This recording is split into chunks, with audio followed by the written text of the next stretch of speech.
नमस्कार दोस्तों। साथियों, 2019 का जो लोकसभा चुनाव था, उस चुनाव के अंदर भी विपक्ष के द्वारा एक डर पैदा किया गया था, एक भय का वातावरण बनाया गया था विपक्ष के द्वारा। और उसी चुनाव के अंदर देश की जनता ने बीजेपी को 300 प्लस सीटें देकर के बम्पर जीत से बहुमत दिया था।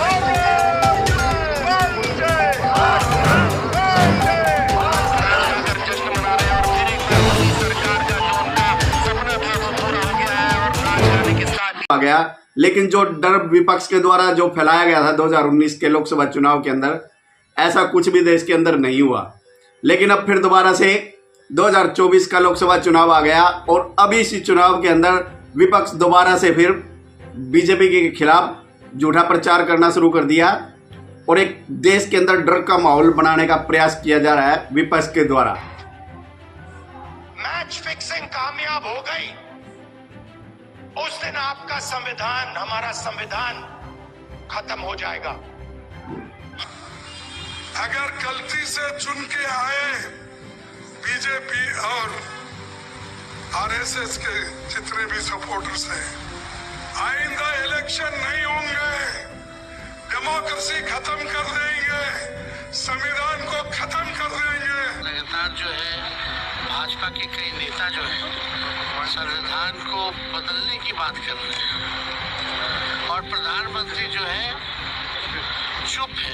इसका ये मतलब है कि उनकी सहमति है। एक तरफ वो लोग हैं जो संविधान को बचाना चाहते हैं, दूसरी तरफ वो लोग हैं जो संविधान को खत्म करना चाहते हैं, बाबा साहब भीमराव अम्बेडकर जी का दिया हुआ संविधान को बदलना चाहते हैं। माहौल बन गया देश के अंदर। साथियों, विपक्ष हर मंच के ऊपर चुनावी सभा के अंदर एक ही बात बोलता है कि यदि बीजेपी की तीसरी बार सरकार बन गई तो ये संविधान को खत्म कर देंगे, आरक्षण को खत्म कर देंगे और देश के अंदर दोबारा से चुनाव नहीं होंगे। यानी कि इस प्रकार की ब्रह्मांड का प्रचार करना विपक्ष का काम हो गया है और इसी तरह का डर का माहौल देश के अंदर पैदा किया जा रहा है 2024 के लोकसभा चुनाव के अंदर। तो साथियों, आप लोगों के भी, हम सब के दिमाग में भी एक क्वेश्चन उठता है बार बार, क्योंकि यानी कि जो विपक्ष जो डर फैलाता है कि भारत के संविधान को बदल देंगे, क्या संविधान को बदला जा सकता है? और बीजेपी जो बार बार अपने चुनावी सभाओं में बार बार 400 पार का जो नारा देती है, तो क्या यदि बीजेपी की 400 सीटें यदि लोकसभा चुनाव के अंदर यानी कि आ जाती हैं, तो क्या बीजेपी भारत के संविधान को बदल देगी? तो क्या जो विपक्ष बार बार ये बात बोलता है कि 2024 के बाद देश के अंदर चुनाव नहीं होंगे, तो क्या हमारे देश का लोकतंत्र समाप्त हो जाएगा? तो साथियों, इस प्रकार के दिमाग में हमारे बात यानी कि क्वेश्चन उठते हैं। तो आज की वीडियो में हम यही जानकारी प्राप्त करेंगे कि भारत के संविधान को बदला जा सकता है कि नहीं बदला जा सकता। तो इसलिए वीडियो को अंत तक, लास्ट तक जरूर देखिएगा। और जो नए साथी पहली बार कुलदीप नलवा चैनल पर आए हैं, उन सभी दोस्तों से निवेदन है, कृपया वो चैनल को सब्सक्राइब जरूर करें और घंटी वाला बटन जरूर दबाएं। और दोस्तों, यानी कि ये जो विपक्ष बार बार ये डर फैलाता है ना हमारे देश के अंदर, भी संविधान को बदल देंगे, और विपक्ष के ऊपर चोट करते हुए प्रधानमंत्री नरेंद्र मोदी ने भी चुनावी सभा के अंदर उन्होंने भी बोल दिया कि संविधान को कोई भी ताकत बदल नहीं सकती है। चलिए और मोदी के शब्द लिख के रखिए, बाबा साहब आम्बेडकर खुद आ जाए तो भी संविधान खत्म नहीं कर सकते हैं। हमारा संविधान सरकार के लिए गीता है, रामायण है, महाभारत है, बाइबल है, कुरान है, ये सब कुछ हमारे लिए हमारा संविधान है। एक बीजेपी के सांसद हैं जो कर्नाटक के सांसद हैं बीजेपी के, अनंत कुमार हेगड़े। तो उन्होंने एक सभा में एक बयान दिया संविधान संशोधन करने का। तो देखिए अभी वो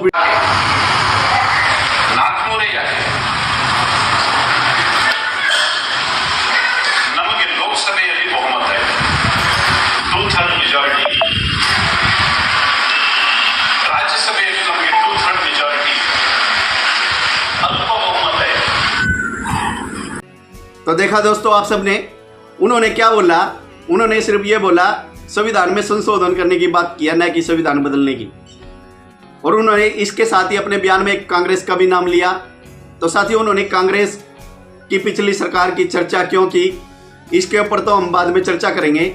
लेकिन पहले ये जान लेते हैं कि भारत के संविधान में जो संशोधन किया जाता है, उस संशोधन करने की प्रक्रिया क्या है, किस प्रकार से संशोधन किया जा सकता है भारत के संविधान। भारत के संविधान के अंदर एक आर्टिकल 368 है, 368 एक आर्टिकल है। वो आर्टिकल भारत की संसद को यह अधिकार देता है कि संविधान के अंदर संशोधन करने का अधिकार देता है, आर्टिकल 368। और लेकिन इस आर्टिकल 368 में कुछ शर्तें हैं, कुछ नियम हैं संविधान में संशोधन करने के। वो नियम क्या है?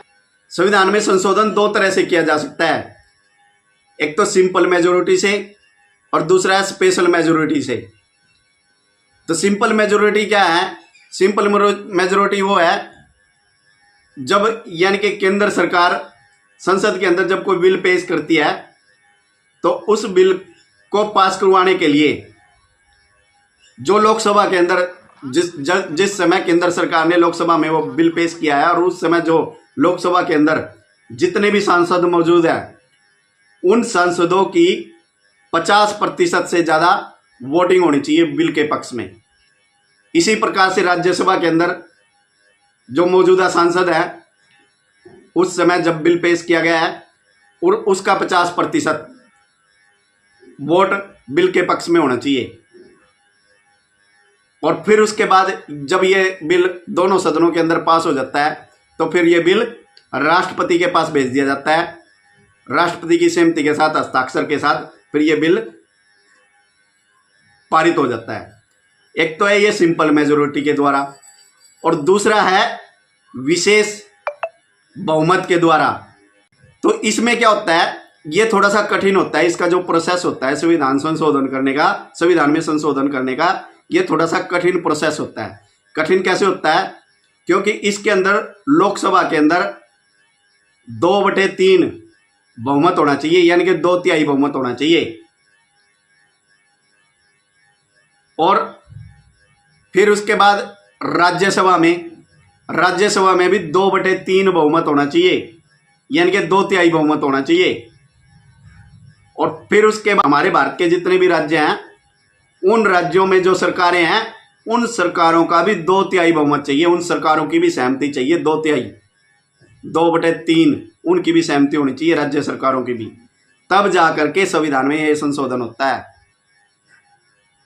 और फिर उसके बाद भी एक और प्रोसेस होता है, यदि विपक्ष के द्वारा, यदि किसी के द्वारा उसके ऊपर, यदि बिल के ऊपर, उस संशोधन के ऊपर यदि ऑब्जेक्शन है तो सुप्रीम कोर्ट भी उस पर सुनवाई कर सकता है।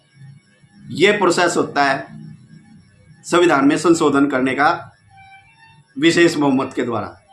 तो साथियों, यानी कहने का मतलब ये है कि यदि बीजेपी की 400 सीटें आ भी जाती हैं तो बीजेपी के लिए संविधान के अंदर संशोधन करना, यानी कि बदलाव करना, बड़ा मुश्किल हो जाता है।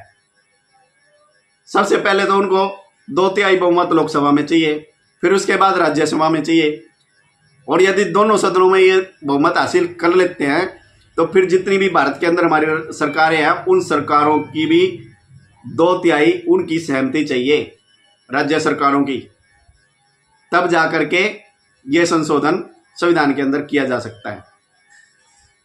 और फिर उसके बाद सुप्रीम कोर्ट भी है। तो ये तो है प्रोसेस हमारे भारत के संविधान में संशोधन करने का। अब हम दोबारा फिर उसी बात पे आ जाते हैं, अनंत कुमार हेगड़े के बयान के ऊपर। उन्होंने अपने बयान के अंदर कांग्रेस की भी चर्चा की।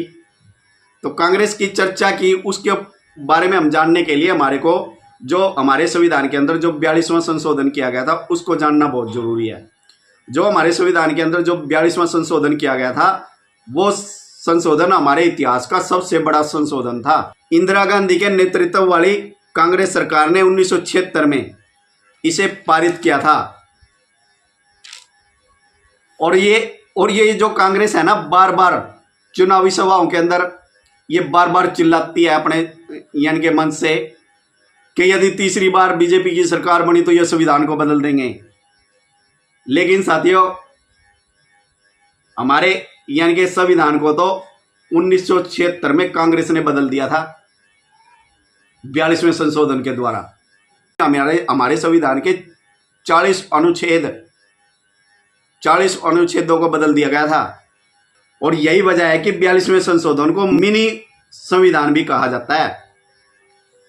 और इसमें संविधान की मूल प्रस्तावना को भी बदल दिया गया था। संविधान की प्रस्तावना में 3 नए शब्द जोड़ दिए गए थे: समाजवादी, धर्मनिरपेक्ष, अखंडता। ये तीन नए शब्द जोड़े गए थे। मौलिक अधिकारों की तुलना में भी नीति निर्देशक सिद्धांतों को वरीयता दी गई थी। इस संशोधन में न्यायपालिका को पूरी तरह से कमजोर कर दिया गया था।